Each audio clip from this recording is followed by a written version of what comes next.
for the American public to watch on CNN and through other parts of the media. A major part of this strategy since 1961 has consisted of building slowly and installing a very dictatorial regional world government over all of Europe on top of the existing socialist bureaucracies that are in the governments of each of these countries, over all of Europe, and now sadly also Britain, in the form of the European Union. And this constitutes an accomplishment of Leninist strategy as predicted by Golitsyn.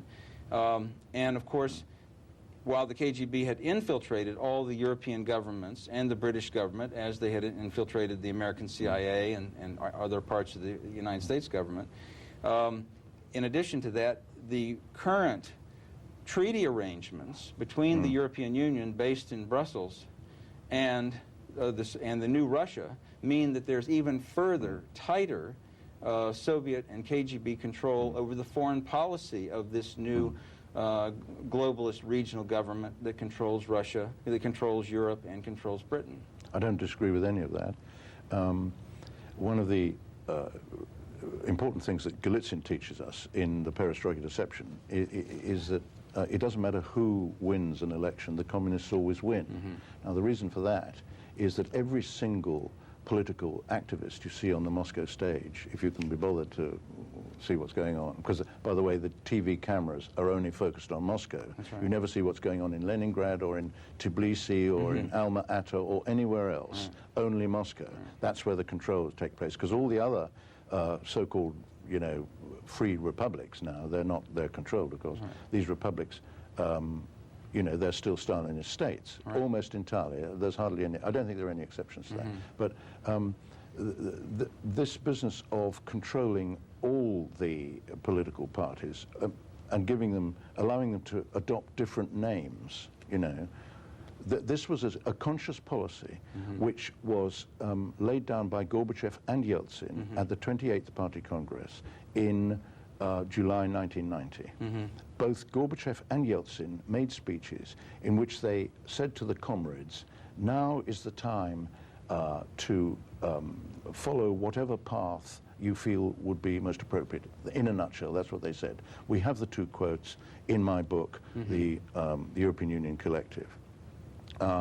So that's what I call democratism, which is the creation and maintenance of the illusion of democracy.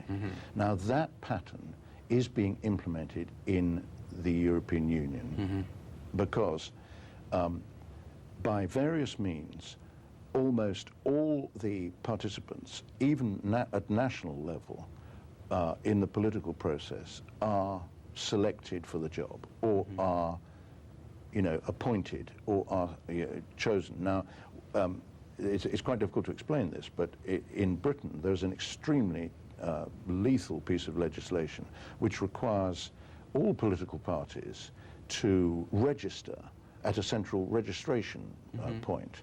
And it basically dictates what the political parties can and cannot do. But in the European, at the European level, no political party can participate in the European Parliament if it's not 100% signed up to the idea of the European project. And submission to the authority of this regional world government based in Brussels, which is now imposing dictatorial controls on a daily basis down to the most minute level of business and human activity on all residents of Europe and increasingly in Britain. And if you read the Financial Times newspaper, you see examples daily and in the Wall Street Journal of how the European Union is trying to tell people and businesses in the United States what they will do.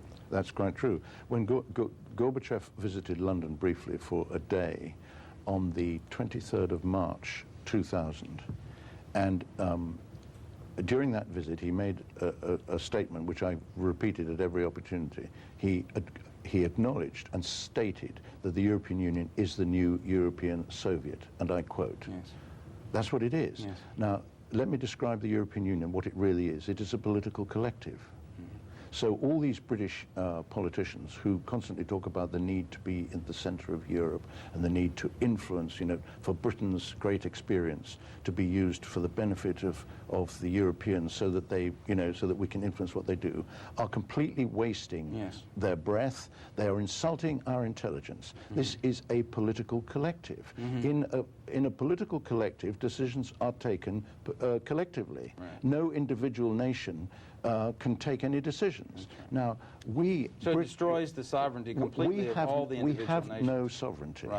We have no interests. And we have politicians in Westminster who talk about British interests.